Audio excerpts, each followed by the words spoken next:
નમસ્કાર, આપ જોઈ રહ્યા છો નેશન પ્લસ ન્યૂઝ. હું છું આપની સાથે હિરલ પંડ્યા. અમદાવાદના વસ્ત્રાલ ફટાકડા ફેક્ટરી બ્લાસ્ટની દર્દનાક હોનારતમાં 10 લોકોના મોત બાદ આખરે પોલીસ તંત્ર સફાળું જાગ્યું છે. અમદાવાદ ગ્રામ્ય પોલીસે આજે ચાંગોદરમાં મોડાસર અમથાપુરા રોડ પર દરોડો પાડીને ફટાકડાના 2 ગેરકાયદે ગોડાઉન ઝડપી પાડ્યા છે. વસ્ત્રાલ બ્લાસ્ટ કાંડ બાદ એક્શન મોડમાં આવેલી ચાંગોદર પોલીસ સ્ટેશનની ટીમને પેટ્રોલિંગ દરમિયાન ચોક્કસ બાતમી મળી હતી.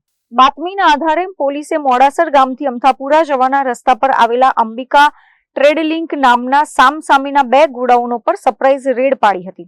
પોલીસ જ્યારે અંદર પહોંચી ત્યારે આંખો ફાટી જાય તેટલો ફટાકડાનો વિશાળ જથ્થો મળી આવ્યો હતો. ગોડાઉનના દરવાજે નામ પૂરતી રેતીની ડોલ અને ફાયર બોટલ મૂકવામાં આવી હતી, પરંતુ કરોડો રૂપિયાના ફટાકડાના જથ્થા સામે સુરક્ષાની કોઈ જ પૂરતી વ્યવસ્થા નહોતી.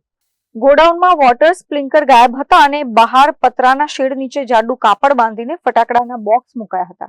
જરાક સરખી તણખાથી વસ્ત્રાલ જેવી મોટી દુર્ઘટના સર્જાઈ તેમ હતી. પોલીસે બંને ગોડાઉનોમાંથી 65,954 કાર્ટૂન કબજે કર્યા છે, જેની કિંમત 39,57,90,000 રૂપિયા થાય છે.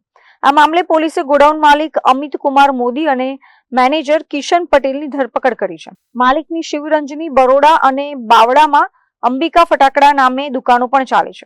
પોલીસે આરોપીઓ સામે બીએનએસની કલમ 125, 288 અને વિસ્ફોટક અધિનિયમન હેઠળ ગુનો નોંધી લાયસન્સ અને સલામતી શરતોના ઉલ્લંઘન અંગે વધુ તપાસ હાથ ધરી છે. Bureau report, nation plus news, Ahmedabad.